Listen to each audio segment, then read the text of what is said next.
ఆదికాండము 1వ అధ్యాయము 28వ వచనాన్ని మనము తలపించవచ్చు. దేవుడు వారిని ఆశీర్వదించాను. ఎట్లనగా మీరు ఫలించి అభివృద్ధి పొంది విస్తరించి భూమిని నిర్మించి దానిలో మనుషులని దేవుని వారిని గురించి ఇక మధ్యాహ్న శైలిలో ప్రార్థన కొడితే మనంతో మాట్లాడగలుగుతాం. ఈ మాట కూడా ఇద్దరు తండ్రి వాగ్దానంగా దేవుడు వారిని ఆశీర్వాదించారు. ఎవరిని దేవుడు ఆశీర్వదించారు? ఎట్లగా మీరు భరించి అభివృద్ధి పొందుతున్నారు. మానవుడికి అభివృద్ధి అనేది అవసరమైనట్టు ఉంటుంది. అభివృద్ధి అవసరం ఉంటుంది. అనేక విషయాలు ప్రపంచము 3 రకాలైన దేశాలకు అభివృద్ధి చెందిన దేశము, అభివృద్ధి చెందుతున్న దేశాలు, మూడవదిగా అభివృద్ధి చెందని దేశాలతో వస్తున్నాయి. కాబట్టి మానవులందరూ అభివృద్ధి చెందుతున్న దేశాలు కాకుండా చెందిన దేశాలకి వెళ్ళాలని, అక్కడ నివసించాలని, ఆ విధంగా ఉండాలని కోరికలుగుతూ ఉన్నారు. ఆ విధంగానే ఉద్యోగాల్లో కానీ, చదువులో కానీ, వ్యక్తిగత జీవితంలో కానీ, పిల్లల ఎదురులలో కానీ వీటన్నిటిలో అభివృద్ధిని కలిగి ఉండాలని కోరుకుంటూ ఉంటుంది. నిజమే, ఈ కోరిక మనకి అది అవసరమైంది. మనం కోరవలసింది కూడా ఉంటూ వస్తుంది. ఎదగక అట్లాగే ఉంటే, అభివృద్ధి చెందకుండా ఉంటే కానీ ఎవరో ఇష్టపడరు. కాబట్టి అభివృద్ధి చెందాలి. నా ఉదయకాలం ఆరాధనలో దేవుడు ఏ విషయాల్లో మన అభివృద్ధి పరిచి ఇలా అభివృద్ధి పరచబోతున్నారో చూసుకుంటూ పోవడము, క్షేమాభివృద్ధిని దేవుడు మనకి కలిగజేస్తూ ఉంటున్నాడు. రాబోయే నెలలో కూడా క్షేమాభివృద్ధి, రెండవదిగా కార్యాభివృద్ధి, 10,000-50,000 వస్తున్న రాయబడుతుంది. మూడవదిగా జనాభివృద్ధి, జనంలో కూడా వృద్ధి కలిగి ఉంటారు, సంపాదించుకోవాలి. భౌతికంగా ఆధ్యాత్మిక పరలోకంలో మన జనము దినదినము అభివృద్ధి చెందాలి. నాలుగవది చూస్తే ఫలాభివృద్ధి, ప్రభు యొక్క ఆకలి తీర్చడానికి ఫలవంతమైన జీవితం, అభివృద్ధిని చెందించేవాడుగా. ఫలాలు విలువైనదిగా ఉంటుంది. కాయకన్నా ఫలానికి విలువ అని ఉపయోగకరంగా ఉంటూ వస్తుంది ఫలాభివృద్ధిని. ఐదవదిగా బలాభివృద్ధి, మన బలంలో కూడా శారీరకంలో కానీ ఆధ్యాత్మికంలో కానీ శక్తిహీనులుగా బలహీనులుగా ఉంటుంది. ఎవరు చేసుకున్నారు? తల్లిదండ్రులు కానీ దేవుడు కానీ మనం కూడా కోరుకునేదంటే బలాభివృద్ధి, మన పిల్లలు దినదినం అభివృద్ధి బలాభివృద్ధి పొందాలని మనం కోరుకున్నట్టుగానే దేవుడు కోరుకుంటున్నాడు. ఈ బలాభివృద్ధి దేవుడు ఈ నెలల్లో మనం అనుగ్రహించారు. రాబోయే నెలలు కూడా మనకి అనుగ్రహించాలని కోరుకుంటున్నారు. ఆరవదిగా సంతాన అభివృద్ధి, అది 124వ రాయబడుతుంది. దానినే వంశాభివృద్ధి అని నిర్మాకాండం 1:21లో ఆ యొక్క మంటసానికి దేవుడు దయచేసిన వారిగా ఉంటున్నాం. ఏడవదిగా దేవుడు మనకి సామెతలు 9 ప్రకారం 9వ ప్రకారం జ్ఞానాభివృద్ధిని కలిగజేసేవారు ఉన్నారు. బుద్ధిలో అభివృద్ధి, వివేచన, తెలివి అభివృద్ధిని కలిగే జ్ఞానాభివృద్ధి దేవుడు అనుగ్రహించారు. ఈ జ్ఞానంతోనే మన ఉద్యోగాలు సంపాదించుకుంటారు. ఈ జ్ఞానంతోనే లోకంలో మనము సౌకర్యంగా ప్రవేశాన్ని చూస్తూ ఉంటుంది. ఈ ఆధ్యాత్మిక జీవితంలో కూడా అజ్ఞానం వల్లే కాకుండా జ్ఞానం వల్లే నడుచుకోవడానికి దేవుడు వాగ్దానం. దేవుడు అంటే ఆ జ్ఞానమైన యేసుక్రీస్తు వారిని మన హృదయంలో చేర్చుకోవడం ద్వారా ఆ జ్ఞానాభివృద్ధిని దేవుడి నెలల్లో మనకు అనుగ్రహించుకోవాలని ఉన్నాడు. ఈ దినాన్ని అందుకనే ఆ మాటకు మాట రాయబడుతుంది. నిన్ను మొదట నీకు కొద్దిగా ఉన్నప్పటికీ తుదకి ఎలా అవుతామంటే మహాభివృద్ధి. దేవుడు మహాభివృద్ధిగా ఈ లోకంలో మనం కొద్దిగా ఉండొచ్చు, చిన్న ఉద్యోగం అవ్వచ్చు, చిన్న సంపాదన ఉండొచ్చు, కొద్ది జ్ఞానం అవ్వచ్చు, తక్కువైన ఆదాయం అవచ్చు. కానీ ఒక దినాన దేవుడు దాన్ని అంచెలంచెలుగా క్రమక్రమంగా అభివృద్ధి పరిచి 100 ఫలము మహాభివృద్ధిని కలిగించేవారు. మరి దినాన అటువంటి అభివృద్ధిలోనికి మనం రావాలంటే మనలో ఉండవలసిన లక్షణాలు ఏంటి? మనం ఏం చేయాలి? ఊరికినే అభివృద్ధి పొందుతామా? ఒక చెట్టు మొక్కగా వేసినప్పుడు అది ఊరికి దానికి నీరు పోయాలి, దానికి సంరక్షణ ఉంటుంది, దాని చుట్టూ కంచెలు వేయాలి, దానికి ఎరువులు వేయాలి, చెదపురుగులు ఆ యొక్క తెగుళ్ళు రాకుండా దానికి ఆ యొక్క మందులు వేయాలి, ఎన్నో ఉంటాయి. దానికి ఆ గాలి వానతో అది నష్టపోకుండా ఎన్నో వృత్తిగా దాన్ని సంరక్షించాలి, దాని చుట్టూ కంచె వేస్తారు, దానికి తోటమాలు ఉంటారు, ఇలా ఎన్నో ఉంటాయి. ఆధ్యాత్మిక జీవితంలో కానీ భౌతిక జీవితంలో కానీ మనం అభివృద్ధి పొందాలంటే మనలో ఉండవలసిన లక్షణాలు ఏమిటో కొన్ని క్లుప్తంగా మనం ధ్యానించున్నాం. చూడండి, యోబు గ్రంథము 22వ అధ్యాయము 23వ వచనాన్ని చదువుకుందాం. యోబు గ్రంథము 22వ అధ్యాయము 23వ వచనం. సర్వశక్తుని వైపు నీవు తిరిగిన ఎడల నీ గుడారంలో నుండి దుర్మార్గమును దూరంగా తొలగించిన ఎడల నీవు అభివృద్ధి పొందెదవు. మొట్టమొదటిగా మనము సర్వశక్తుని వైపు తిరిగిన ఎడల దేవుడి వైపే మనం తిరగాలి. మనుషుల వైపు మనం తిరగకూడదు. ఎప్పుడైతే మనుషులను నమ్ముకుంటామో దేవుని ఆశ్రయాన్ని కోల్పోయేవాడుగా ఉంటున్నాం. దేవుడి వైపు తిరగాలి. దేవుడు ఎటువైపు ఉంటే అక్కడికి వెళ్ళాలి, దేవుడు ఎక్కడుంటే అక్కడికి వెళ్ళాలి అని నేను చెప్పేది. బాలకుడు రండి, బాలకుడుగా వస్తే దేవుడు వైపు తిరిగినట్టుగా ఉంది. దేవుడు మన అభివృద్ధి పరిచేవాడుగా ఉంటూ వస్తున్నారు. ఇలా మన జీవితంలో దేవుడి వైపే లేకానే సెల్ ఫోన్ వైపు తిరగకూడదు. దేవుడు లేక ప్రార్థన వైపు తిరగాలి, వారికి చదువుల వైపు తిరగాలి, దేవుడి వారికి వైపు చూడాలి. ఈ విధంగా దేవుడి వైపే దాసి అంట తన యజమానురాల వైపు చూసినట్టుగా మనం కూడా ప్రభు వైపు చూసినప్పుడే దేవుడు మనల్ని అభివృద్ధి పొందించేవాడిగా ఉంటూ ఉంటున్నారు. ఇది మొట్టమొదటిగా ఉంటుంది. రెండో వైపు కింద చూస్తే నీ గుడారంలో నుండి దుర్మార్గమును దూరంగా తొలగించిన మన గుడారం అంటే మన ఇంటిలో మన హృదయంలో ఉన్న ఆ దుర్మార్గాన్ని, దేవునికి ఇష్టం లేని దాన్ని మనం దూరంగా తొలగిస్తే దేవుడి దగ్గర రికమెండేషన్ అవసరం లేదు. మన దగ్గర ఖచ్చితంగా బాధపడు నిశ్చయంగా నా ఆశీర్వాదం నా సన్నిధిని నిర్దోషంగా నచ్చినదా నిర్దోషం నేను నీతో నిబంధనను స్థిరపరుస్తాను. దేవుడితో నిర్దోషంగా మన గుడారంలో నుంచి, మన హృదయంలో నుంచి, మన ఇంటిలో నుండి కూడా దాన్ని దుర్మార్గంలో ఏదైతే దుర్మార్గంగా ఉంటుందో, ఏదైతే దుస్తత్వంగా ఉంటుందో, ఏదైతే దేవుడికి ఇష్టం లేదో మన మనస్సాక్షికి అర్థమైపోతుంది. దేవుడు మనకి ఇది ఇష్టపడలేదని దాన్ని ఏం చేసుకుంటానంటే దూరం చేసుకుంటే తొలగించేది. లేదంటే నీ కన్నుని నా బిడ్డ పరిస్తే, నీ చెయ్యిని నా బిడ్డ పరిస్తే దాన్ని తీసిపారేసుకున్నాడు. నువ్వు అభివృద్ధి పొందాలంటే నేను తీసివేయాల్సిందే, దాన్ని తొలగించుకోవాల్సిందే, దాన్ని ఉంచుకొని నువ్వు అభివృద్ధి చెందలేవు. ఇది రెండవదిగా ఉంటుంది. మూడవదిగా చూడండి, మనం ఏం చేయాలంటే 28వ కీర్తన 5వ వచనాన్ని చదువుకుందాం. అభివృద్ధి పొందాలంటే, మనం భరించి అభివృద్ధి పొందాలంటే మనం ఏం చేయాలి? 28వ కీర్తన 5వ వచనాన్ని చదువుకుందాం. 28వ కీర్తన 5వ వచనాన్ని చదువుకుందాం. యెహోవా దానిలను వారు లక్ష్యపెట్టడు, ఆయన హస్తకృతములను వారు లక్ష్యపెట్టడు, కావున ఆయన వారిని వృద్ధిపరచగా నిర్మూలన చేయను. అంటే మనం దేవుని కార్యాలను లక్ష్యపరిస్తే దేవుడు మన వృద్ధి కలిగేసేవారుగా ఉంటున్నాడు. ఆయన హస్తపురీలను, ఆయన కార్యాలను, ఆయన పనులను, ఆయన సంబంధించిన వారిని మనం లక్ష్యం చేయాలి. నాడు ఆ యొక్క పేరు యోహాను పేరు ఆ పుట్టి వారు శృంగారు దేవాలయం మీద వారి ఏమైనా దొరుకుతున్నాయని ఆయన లక్ష్యం వారు. ఈ దినాలు మన జీవితంలో కూడా మన ప్రభు విషయంలో లక్ష్యం చేసినప్పుడు నిర్లక్ష్యం చేయకూడదు. నిర్లక్ష్యము ఉద్యోగం కలిగితే నిర్లక్ష్యానికి వ్యతిరేక పదమే ఆ యొక్క లక్ష్యం చేయాలి. ప్రభు కార్యాలను మనం లక్ష్యం చేసినప్పుడు దేవుడు మనల్ని ఆటోమేటిక్గా మనం అడగముందే మనకు అవసరం ఏముందో, మనం ఏ విధంగా అభివృద్ధి చెందాలో ఆయన సమస్య వేసిన వారి తగిన కాలంలో ఆయా కాలాలలో సమస్యలను సమకూరించడానికి దేవుడు సహాయం. మనం ఏం చేయాలంటే ప్రభు కార్యాలను లక్ష్యం పెట్టారు. ప్రభు అంటే లక్ష్యం కలిగిన నిర్లక్ష్యం ఉండకూడదు.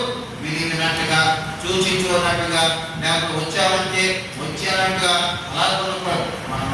మనం చేసిన దాన్ని బట్టి దేవుడు మనకి కార్యాలు చూస్తూ ఉంటాడు.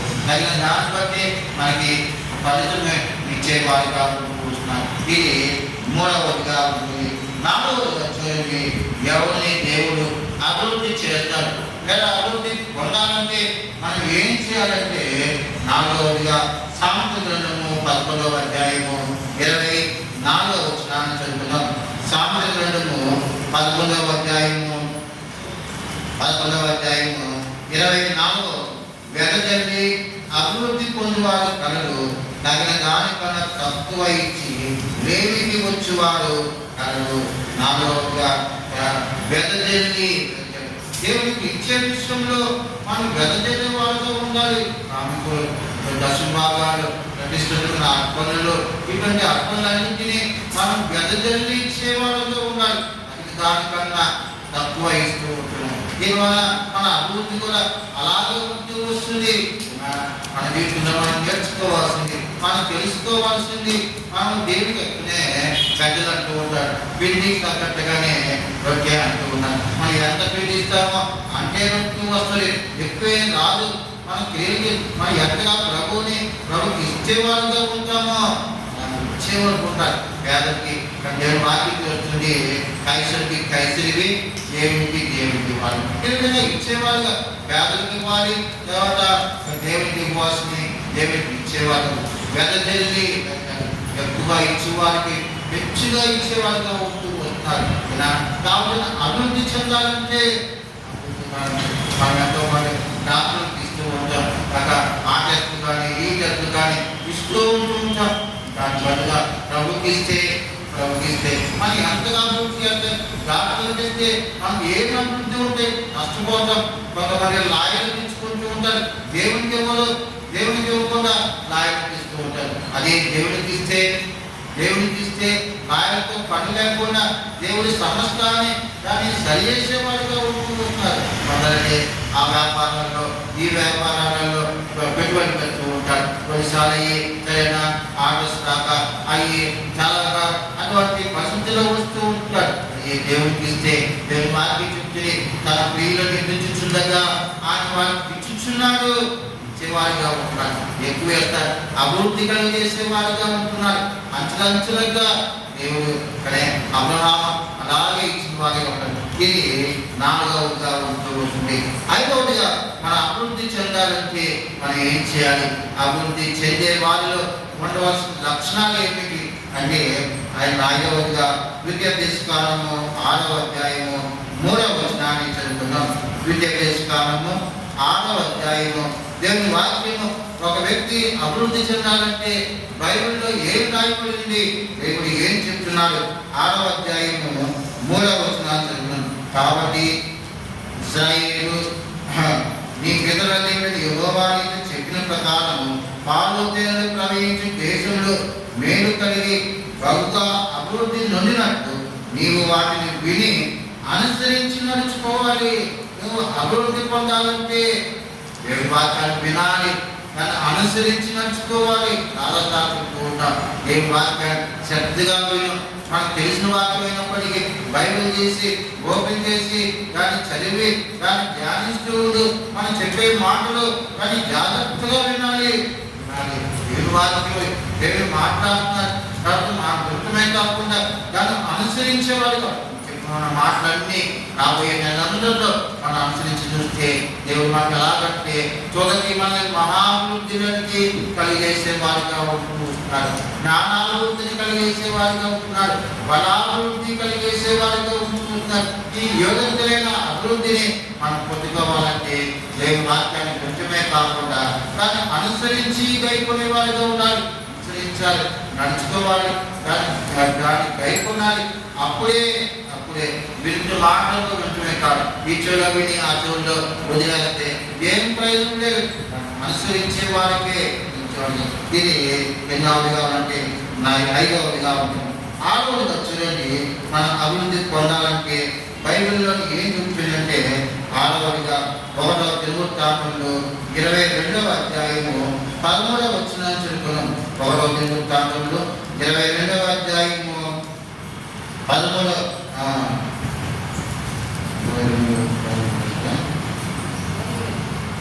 జాగ్రత్త పడిన చదువుతున్నా నాయకుడుతుంది ఎన్నో వచ్చిన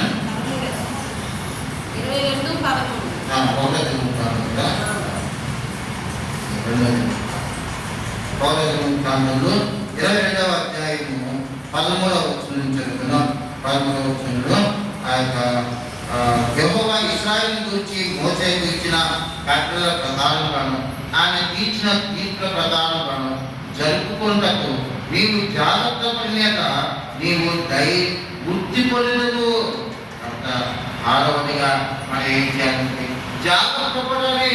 జాగ్రత్త పడినే అట్లా మనం వృత్తి పడేవారు గాల్లో దేవుడికి చేసి పెట్టేసి ప్రభా నువ్వే సహాయం చేయాలంటే మనం చదవకుండా మనం ఉద్యోగం రాదు, మనం కష్టపడకుండా మనకి రాదు. ఇలానే జాగ్రత్త పడాలి. దేవుడు మనకి కొన్ని ఇస్తూ ఉంటారు. ఆదాయం ఇస్తారు, జ్ఞానం ఇస్తారు, మనకు ఫలాలు ఇస్తారు. వీటన్నిటిని ఏం చేయాలంటే జాగ్రత్తగా పట్టుకోవాలి. ఇష్టానుసారంగా ఖర్చు చేసి జీతం రాగానే మొత్తం ఖర్చు చేసి 10 రోజులు అయిపోయి ప్రభావమే నాకు సహాయం చేయాలంటే అలా చేయాలి. దేవుడు అంట దేవుడు ఇచ్చే వాటిని అన్నిటినీ అంటనే ప్రకటన గ్రంథము 2వ అధ్యాయంలో ఈ మాట 25వ వచనంలో నీకు కలిగిన దాన్ని జాగ్రత్త అది గట్టిగా పట్టుకో. నువ్వు జాగ్రత్తించుకోకుండా 3:11 రాయబడుతుంది. నీకు అప్పయ్య నీ కిరీటంలో ఎవరినో అపహరించకుండా నువ్వు గట్టిగా పట్టుకో. పోగొట్టుకోకుండా నువ్వు జాగ్రత్తగా ఉంటే పోగొట్టుకుంటూ ఉంటావు. దాన్ని నెలంతా సంపాదించిన జీతాన్ని మనం ఉద్యోగంలో ఎక్కడైనా చేసుకుంటూ ఉంటాం. దీన్ని ఎంతో భయంకరమైన పరిస్థితుల్లో మనం అభివృద్ధి చెందాలంటే మన జీవితంలో జాగ్రత్తగా ఉండాలి. దేవుని విషయంలో కానీ, ఆధ్యాత్మిక విషయంలో కానీ, మన భౌతిక విషయంలో కానీ, మన ప్రవర్తన విషయంలో కానీ మనం జాగ్రత్తగా ఉంటే అన్ని విషయాలు రూపాయి ఖర్చు పెడుతున్నామంటే అది మనకు అవసరమా కాలేదని 1-2 సార్లు ఆలోచించుకొని మనం ఖర్చు పెట్టుకోవాలి. అప్పుడు కొంతమంది లోపల పెద్దలు చెప్తున్నారంటే సంపాదించకపోయినా పర్లేదు కానీ ఉన్నదాన్ని జాగ్రత్త పరుచుకున్న వారే ఆ ధనవంతులుగా ఉంటున్నారు. నిజంగానే దేవుడు మనకి ఇచ్చారు. ఎన్నో ప్రార్థన చేసినప్పుడు ఎంతో ఉపవాసం ఉంది. దేవుడు మనకు ప్రార్థన చేసినప్పుడు దేవుడు మనకి ఇచ్చిన దాన్ని ఉద్యోగమైనా, చదువైనా, ఆదాయమైనా, లేకపోతే సేవ అయినా, పరిచర్య అయినా, ఏదైనా మనము జాగ్రత్తించుకుంటామేమో అని జాగ్రత్త కలిగి మనం టికెట్ కొనుక్కుంటాం. రైల్వే టికెట్, బస్ టికెట్ కొనుక్కుంటాం, ఉద్యోగంలో జాగ్రత్త కొనుక్కుంటాం. అది ప్రయాణం ముగించే వరకు పోగొట్టుకుంటే చెక్కింగ్ వస్తారు, టికెట్ మళ్ళా కొనాల్సి వస్తుంటుంది.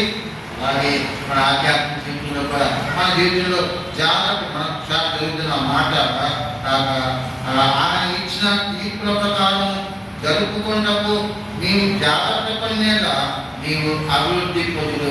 బైబిల్లో మనం అభివృద్ధి పొందాలంటే ఏం చెప్తుంది బైబిల్? దేవుని వాక్యం ఏం చెప్తుందంటే 6వదిగా మనం జాగ్రత్త పడిన 7వదిగా చూడండి. సామెతల గ్రంథము 13వ అధ్యాయము 11వ వచనాన్ని చదువుకున్నాం. సామెతల గ్రంథము 13వ అధ్యాయము 13వ అధ్యాయము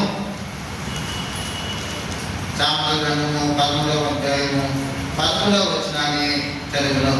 మోసం చేత సంపాదించిన ధనము క్షీణించుకోను, కష్టము చేసి కూర్చుకుని వాడు తన ఆస్తిని వృద్ధి చేసుకున్న.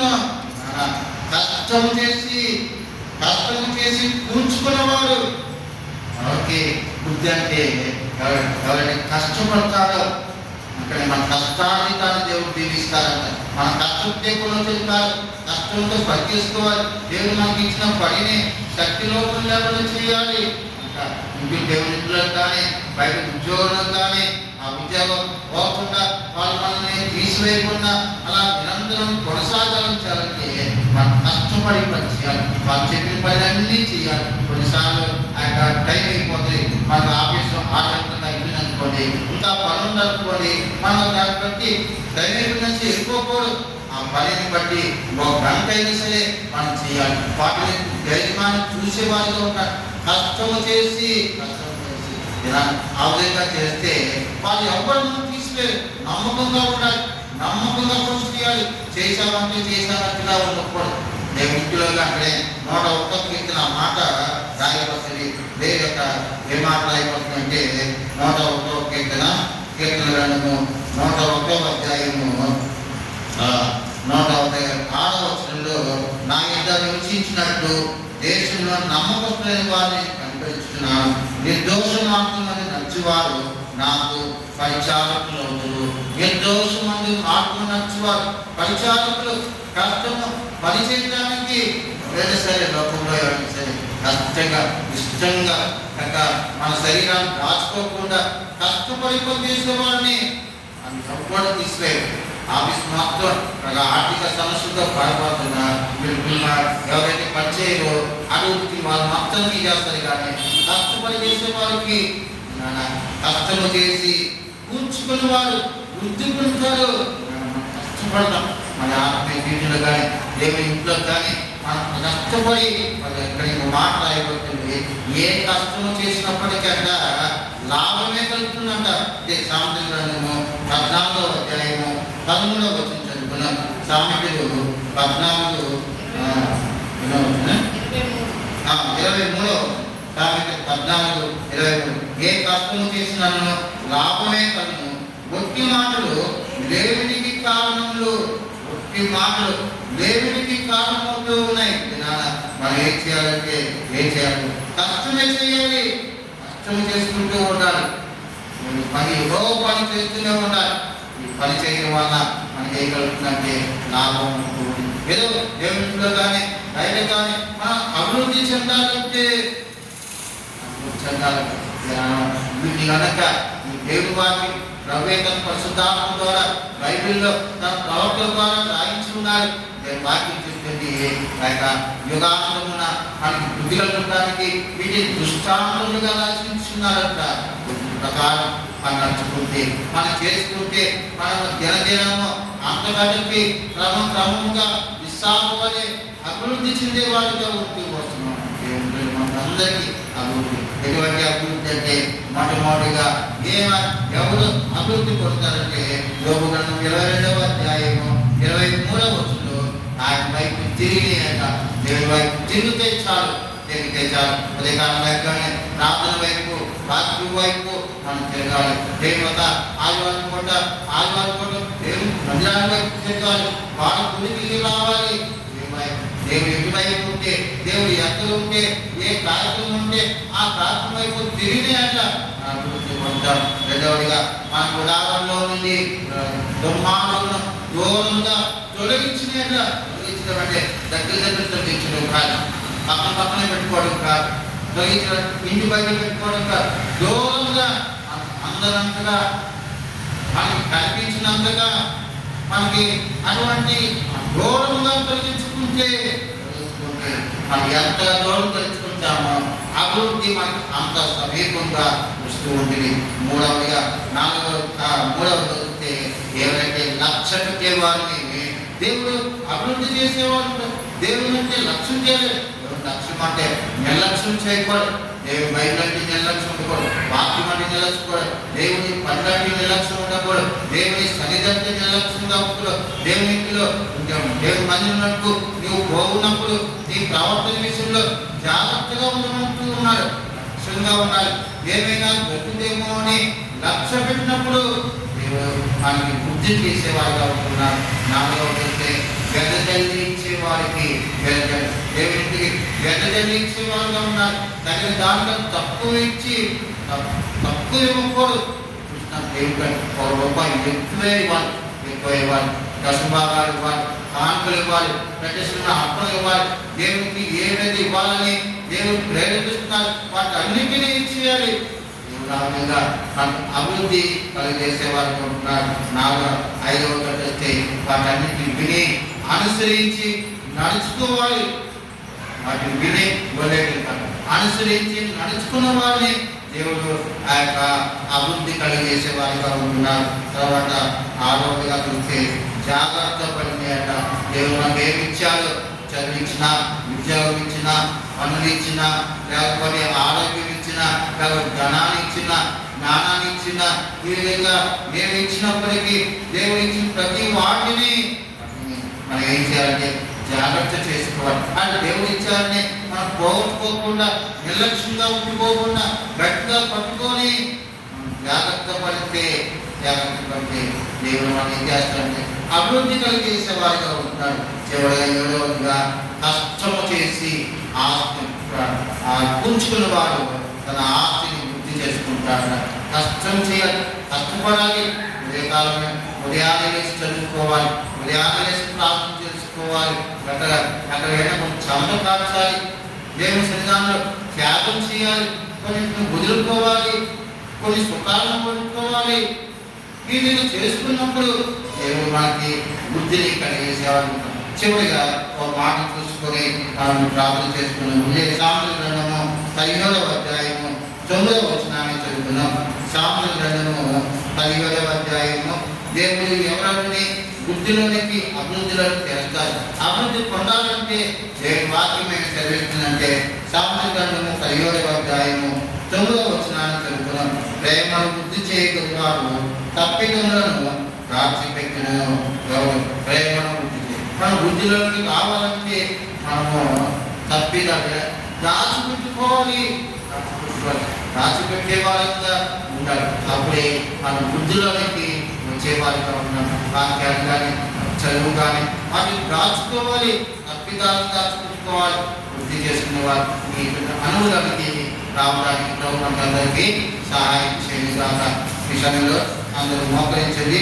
ముందుగా ఈ వాక్యం నిమిత్తము మనం ప్రార్థన చేస్తాం. ప్రభా, ఈ విధమైన అభివృద్ధి చెందాలంటే ఈ 7 లక్షలు చెప్పారు. ప్రభా, వీటన్నింటినీ నేను అనుసరించి నడుచుకోవడానికి సహాయం చేయండి. ఈ నెలంతట్లో కానీ నా అనుభవంలో తీసుకురాని ప్రభా అని ప్రార్థన చేస్తున్నాం. దేవుడు ఆయా సమయాల్లో ఆ వాక్యాలు ఆ పరిస్థితులను మనకు గుర్తు తెచ్చి దాన్ని అనుసరించే వారిగా ఆయన దేవుడు వాక్యం చెప్తుంది. యుద్ధమై యెహోవా మీరు బోధక నిలిచించుడి, మన బోధక దేవుడికి అప్పచెప్పి ప్రభా నువ్వే నడిపించు, ఈ ఆజ్ఞలన్నింటినీ నేను పాటిస్తామని సహాయం చేయమని మనం కోరుకుంటే ప్రభు సహాయం చేసేవాళ్ళం. కాబట్టి ఈ వాక్యం నిమిత్తము ప్రార్థన చేద్దాం. తర్వాత రాబోయే నెల వరకు పిల్లలు పరీక్షలు రాస్తున్నారు. ఇంటర్మీడియట్ 10th క్లాసు వాళ్ళు వచ్చి తర్వాత కొంతమంది కాంపిటేటివ్ ఎగ్జామ్స్ రాశారు.